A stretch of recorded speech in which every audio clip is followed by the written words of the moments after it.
Hey everybody, it's Jason from the Texas Gun Vault, and it is once again Sunday, which means it is time for the Texas Gun Vault Poll Question of the Week, a weekly program that I put on where I poll you guys in the community tab of my channel regarding things that deal with firearms, firearms culture, history, collecting, news, or politics, and just try to get your pulse on these topics every week. Sometimes they're fun, sometimes they're serious.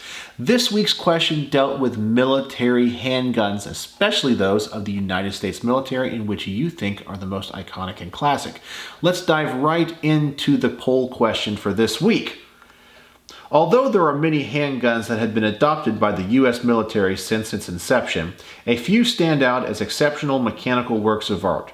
While not all of these have seen the same lifespans of use, they all have served in some capacity with our armed forces. Which do you think is the most iconic, best, or just your favorite?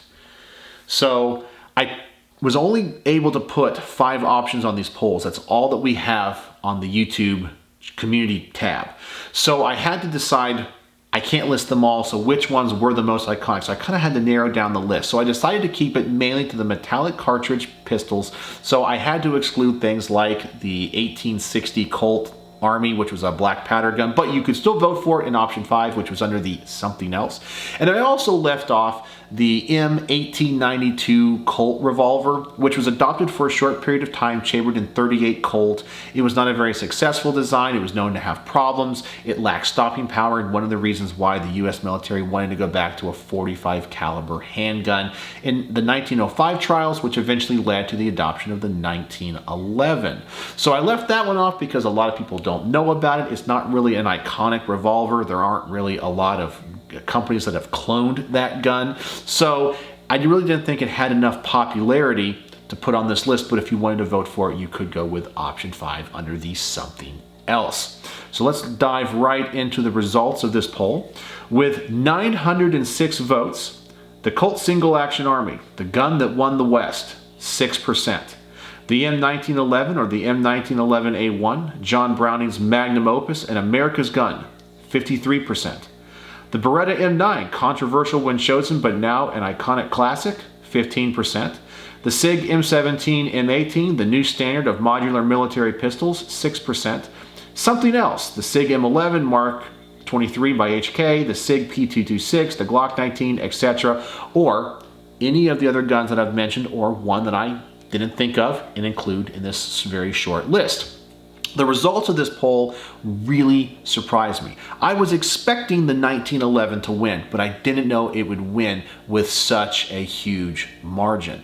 And the reason for that is, a lot of times when it comes to guns and even cars, people tend to gravitate towards the cars that they grew up with. Now, I do know I have a lot of older viewers on my channel that may have served in the armed forces when the 1911 was the primary service pistol. However, I find that most of my demographics are going to be people in their 40s and 50s who would have served or known and seen movies in the 80s and 90s when the Beretta M9 or the 92FS was the more popular pistol. So I was kind of expecting people to vote for that one a little bit more. So for only the Beretta to get 15% really surprises me.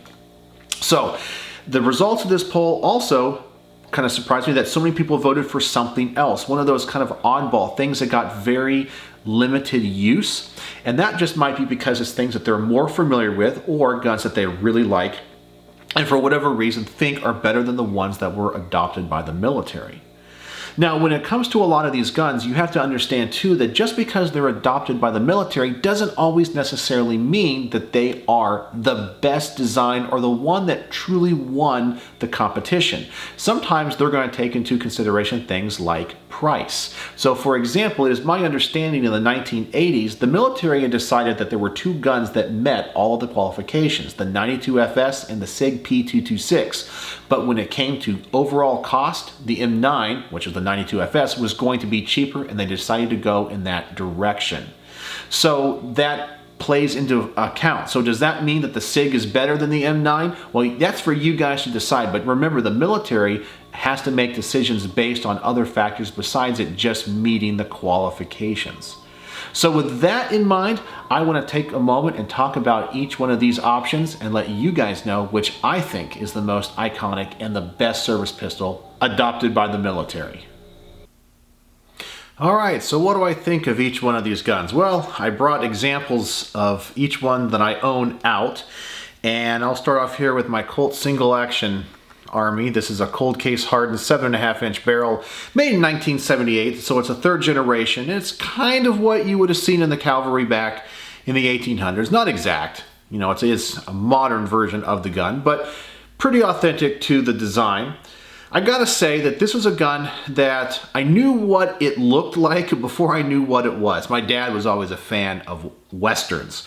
And so I recognized the gun, but I wasn't into guns when I was a kid. So now that I'm older, I know what it is and I can appreciate the iconic Colt single action Army. This is an interesting gun because Colt had to wait to make this gun for the patent to run out on the bored-through cylinder. They had a chance to buy the patent on the bored-through cylinder. Actually, it was one of their employees designed it, patented it, but Colt didn't want it. He ended up selling it to Smith & Wesson. So they had the patent for a long time, but it expired in 1873, which allowed them to finally use a metallic cartridge in a revolver like this. And so one of the advantages to this gun too is that the fact that it does have a full frame, so it does go, the frame does go above the cylinder, where the Model 3 Schofield top brake action revolver, which I actually think is a better design. It's easier to load, it's faster to load, supposedly cannot take as powerful of loads as this gun because of the stability of the frame, but this also causes you to have to use the loading gate, which takes more time to load and unload. But when it comes to just the iconic look and its service in the United States military, you really can't beat this thing. It has such a storied past. And also, it should be noted, this was the first Colt revolver that Sam Colt himself did not have any hand in designing. It was designed after his death. So it's kind of interesting that Sam Colt, the inventor of the revolver, probably the most famous Colt revolver, he didn't have a hand in actually making. This really technically saw service all the way into World War II because George S. Patton actually had a Colt single action Army as his personal sidearm all the way through World War II. Now, of course, I don't think he ever fired it in combat, but he did carry it, so I guess technically it saw service all the way to World War II. And although I love this gun, and I really would like to have another one that I could shoot, this one's in too pristine of condition, I don't think it is the most iconic or the best firearm that the US military ever adopted as their pistol. So let's move on to the next one. I mentioned that I didn't add the 1892 revolver from Colt because it was, although it was the gun that replaced the single action Army, it was the gun that led to this one right here. Now this is the one that everyone said won. Now this is my Colt World War II reproduction. Okay, so it has all the original roll marks on it. It's parkerized, has the kind of Bakelite grips on it, short trigger, arched mainspring housing, all the A1 configuration items to the 1911. Now for me, this is an awesome design. I mean, it represents America. It's the, the gun that, or the pistol that got us through World War I, World War II. So many famous people have carried it, have used it. It is iconic, but this is where I might piss off a couple of people in my video. I don't think it's the best sidearm the military's ever adopted. I think for its time, it was. It was the most revolutionary pistol they could have adopted. It was the best design in 1911. Hands down, no question about it. But think about it. We now live in 2021. This design, or this adoption of this design, is 110 years old. Does that mean it is obsolete? Absolutely not. Does it mean it is bad? Absolutely not. But there's so much that has happened in firearms design since this gun was entered into service. I mean, for example, this gun was adopted when there still was cavalry, like horse-mounted cavalry in the United States military. That is why we have certain options on this gun, like the grip safety. The reason it is here is so they didn't have negligent discharges when riding a horse. So a lot of people like this, but it was designed for cavalry. It is a full metal frame gun with only 8 rounds. Well, I guess back then 7 rounds. We now have 8-round magazines. So the capacity compared to modern military guns, it's just not there. When it comes to the action, we now have double action, single action, things with decockers and internal safeties. This gun doesn't have that. But as I said, it does not detract away from the brilliance of John Browning. It does not detract away from the influence of this firearm on so many other guns that have come after it. It is a fantastic firearm, and if you take a snapshot in time, this was the best semi-automatic pistol for 75 years. I definitely believe that. And I think it is still relevant today. It is a great carry gun. It's a great competition gun. But is it the best gun the military has ever adopted, taking into consideration everything? I don't think so. Now, I know I just made a bunch of people mad. But please understand, I absolutely love this gun, and I think it is iconic. And out of all the guns on this list, this one I do think represents the spirit of the American gun culture and gun history the best, but I don't think it's the best. So what pistol could possibly replace the 1911? Well, the US military thought it was the Beretta 92 FS, which was adopted as the M9. And this brought us in line with our NATO allies who were all using 9mm chambered handguns. This was very controversial at the time. It's amazing to me how human beings resist change. And I'm one of these people as well. I absolutely hate moving. I hate changing jobs. All these things. I don't like big change. I like to be settled and stable. But when they went from the 1911 to the M9, there was inevitably going to be problems. Some of them I think were made up, and some of them were legitimate. But I think there was just resistance to change. There was a resistance to modernization. After all, the 1911 worked perfectly fine. It's what people had trained with for so long. But they selected the M9, they kind of modernized.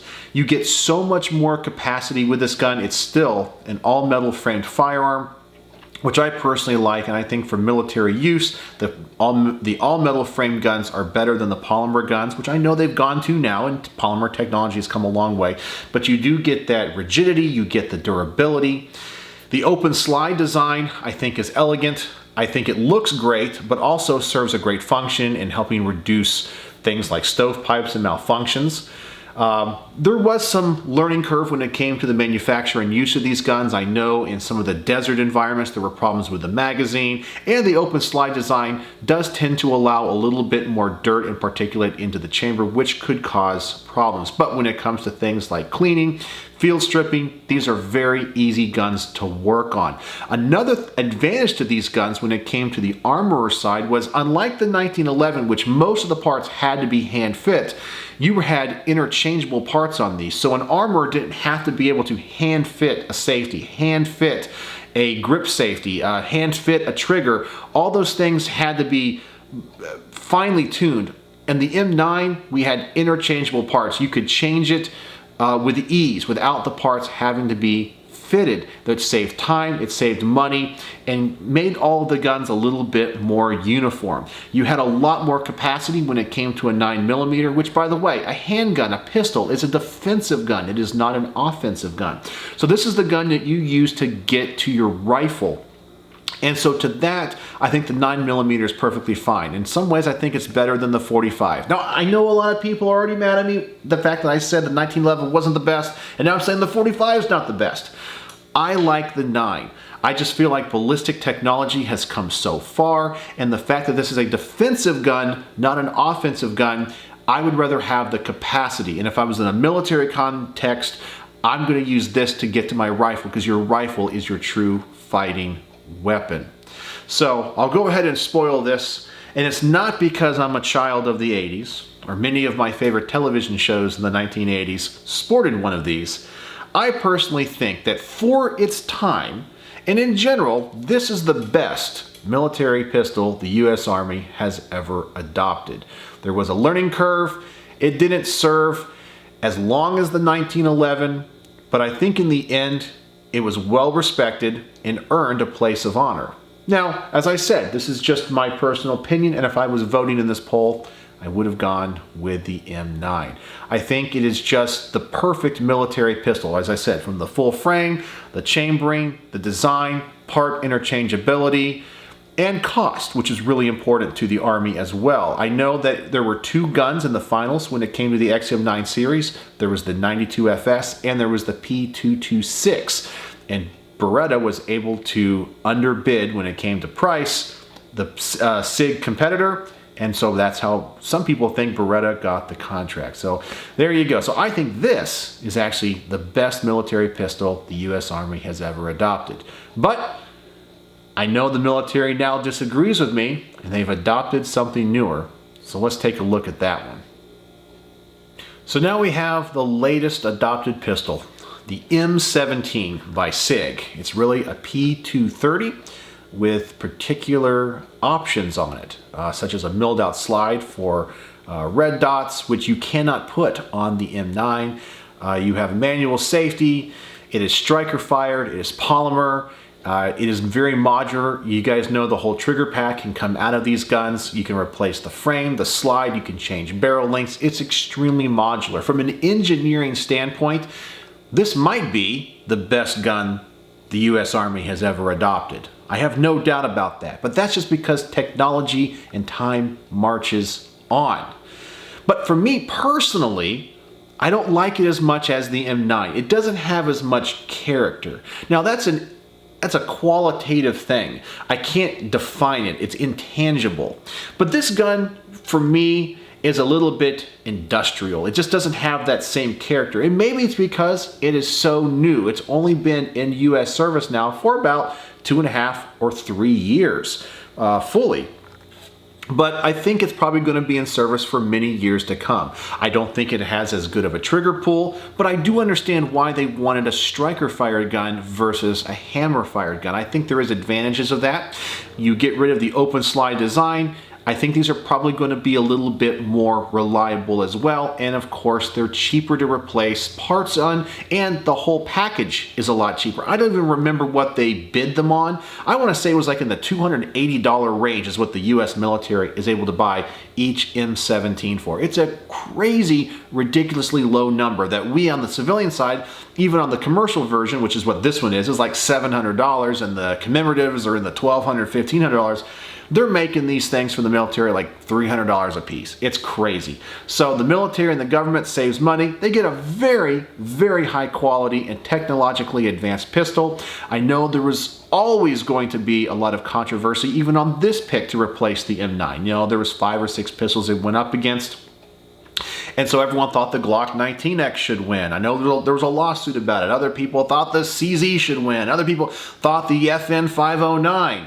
But I think they did okay. You know, there's so many things that go into it that you can't always quantify. There's price, there's performance, there's durability, all of these different factors. And sometimes you have to make a judgment call. And I think the people in the Ordnance Department that had to make this call did the best that they possibly could. You're not going to have any unanimous decision ever. So this is the modern gun. I think it's going to be probably the military sidearm for decades to come.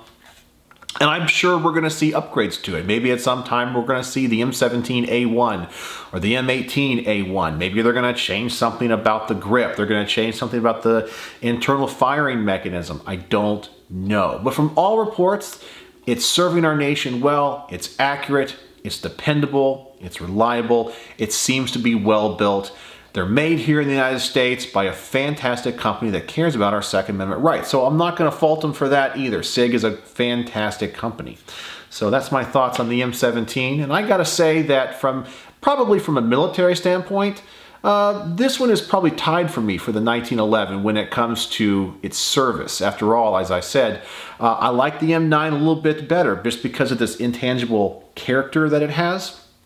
But what the military needs the gun for, durability, reliability, the ease of use, ease of training, cost, this gun fits the bill in the moment, and I think it does it pretty darn well.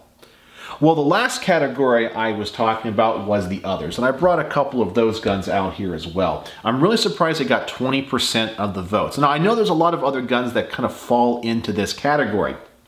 And so maybe this category was unfair because it had so many options, and there could be so many people that thought that the gun that they wanted fit in this group. But a couple here, of course, I'll bring out is the runner-up to the XM9 program. This is the SIG P226. This one is the Mark 25, which was adopted by the Navy SEALs.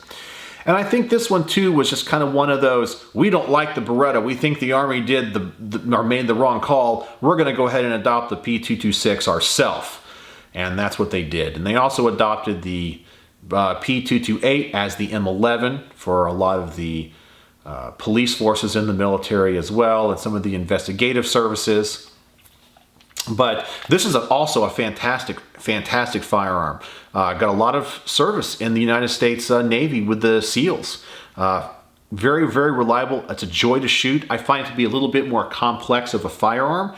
I can possibly see why there were some training issues with this. I know that the military was definitely looking for a gun with a safety, because you have to think that a lot of people that join the Army do not have firearms training beforehand. They're only going to get a little bit of training in basic, and then one day they may have to use this in combat. They want a gun that doesn't require a lot of thought, that's very intuitive. And I find that the decocker on this and the lack of the manual safety might be a little bit weird to some people. Now granted, all this can be overcome with training, but when you're dealing with a military force of hundreds of thousands of people, you don't always have the time and the manpower to do that.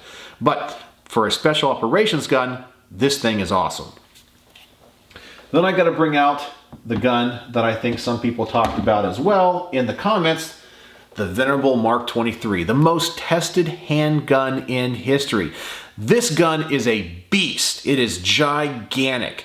And this is just because of the resistance to change and special forces wanting to go back to the .45 caliber because they thought the 9 was too puny. They had a gun designed for offensive situations. And this comes from the offensive weapons program. And so this gun is huge. It is chambered in .45, 12 round capacity. It's an expensive gun to make and not many really entered service. So while this gun was adopted, it was not widely used, and even the people that used it in the SEALs didn't like it as much as maybe the myth says that they did. So there you go. So that's my thoughts on all of those pistols. Now, let's go on to your comments, which are actually pretty darn uniform. So let's take a look at those now.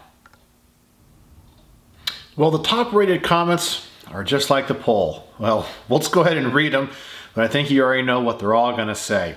With our top rated comment coming from Frank M., 1911s are the most iconic and still in demand. Next up, we have West Coast Chicano, who says 1911 all the way. Then we have Ted Turner. My 1911 seems to love ammo. Please help. I think he has issues. Well, first off, I thought guns were supposed to be girls. We refer to them as feminine, she. Well, I guess it is 2021. Then we have Richard S. McHardy. In my opinion, is one of the most advanced in his time by a brilliant engineering mind. My opinion, John Moses Browning saved a lot of lives with this particular iconic 1911.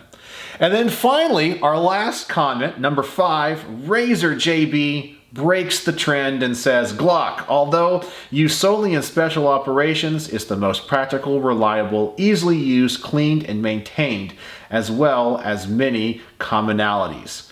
So there you go. The 1911, you guys have spoken. You guys think it is the most iconic and important pistol in United States military history and service. I'm not going to say it's a bad choice. My choice is a little bit different, and I was in the minority on this one. But that is what is so cool about these polls. We can all disagree and still be friends and have a great conversation about it. So, thank you all for participating this week in my poll question. The new poll question should be out as soon as this video is listed. Please go check out my YouTube channel. Go to the community tab. I will also post a link in the description below. Please go there and vote. Comment, and of course thumbs up the other comments that you like so we get the top rated comments of that week. I don't participate in these polls, and I do not respond to people because I do not want to influence the results. So there you go. Well, thank you guys again for participating. It is great to hear from you. I love reading all of your comments. I do check them all out. So let me know if you have any questions in the comment section below. Check out the new poll, and I will see you next week with the Texas Gun Vault Question of the Week. So as always, thanks for watching.